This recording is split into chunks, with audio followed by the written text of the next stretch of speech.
Chapitre 26. De l'enterrement des croyants, des soins à prendre pour les morts, du purgatoire et de l'apparition des esprits. Puisque les corps des fidèles, en tant que temple de l'Esprit Saint, ressusciteront au dernier jour, comme nous le croyons à bon droit, l'Écriture nous ordonne de les enterrer honorablement et sans superstition. Elle nous commande de plus de faire une mention honorable de ceux qui sont décédés de façon sainte dans le Seigneur. Et il est commandé de nous acquitter de tous les devoirs de compassion envers ceux qu'ils ont laissés derrière eux, comme leurs veuves et leurs orphelins. Nous n'enseignons aucune autre obligation en ce qui concerne les soins pour les morts. Nous désapprouvons donc fortement les cyniques qui négligent les corps des défunts ou qui, avec la plus grande outrecuidance et un souverain mépris, les jettent en terre sans un seul propos bienfaisant, ni aucun égard pour ceux qui leur survivent. Nous désapprouvons aussi ceux qui accordent une attention démesurée, voire ridicule, aux défunts, les pleurant à la manière des païens. Toutefois, nous ne nous opposons pas à un deuil modéré, ce que l'apôtre permet, puisqu'il serait même inhumain de n'être aucunement affligé. Nous condamnons également ceux qui offrent des sacrifices pour les morts et qui marmonnent des prières à leur intention, achetées à prix d'argent, croyant par ces services libérer leurs amis des tourments mortels dans lesquels ils sont plongés, et dont ils croient pouvoir les délivrer par de telles incantations.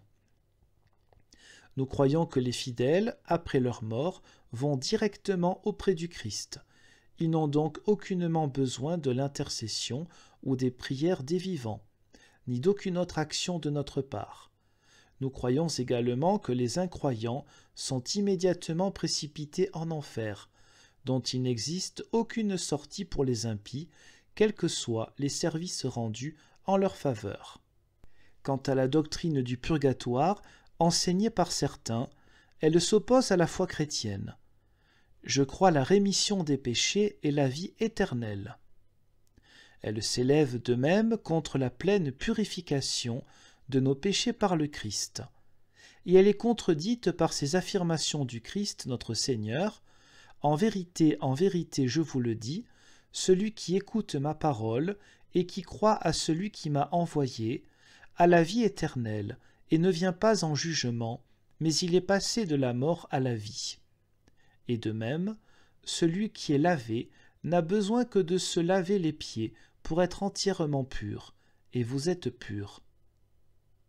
À propos de ce que l'on raconte au sujet des esprits ou des âmes des défunts, apparaissant parfois aux vivants et leur demandant des services pour être délivrés, nous considérons ces apparitions comme des illusions, des artifices et tromperies du diable. Puisque celui-ci peut se déguiser en ange de lumière, il fait tous ses efforts pour renverser la foi véritable ou la mettre en doute. Le Seigneur, dans l'Ancien Testament, a interdit de s'enquérir de la vérité auprès des morts et d'avoir quoi que ce soit à faire avec les esprits. À l'homme riche, soumis au châtiment, ainsi que la vérité de l'Évangile nous le déclare, la permission de se rendre auprès de ses frères est refusée. Et l'oracle divin lui est donné, disant « Ils ont Moïse et les prophètes, qu'ils les écoutent. S'ils n'écoutent pas Moïse et les prophètes, ils ne se laisseront pas persuader, même si quelqu'un ressuscitait d'entre les morts. »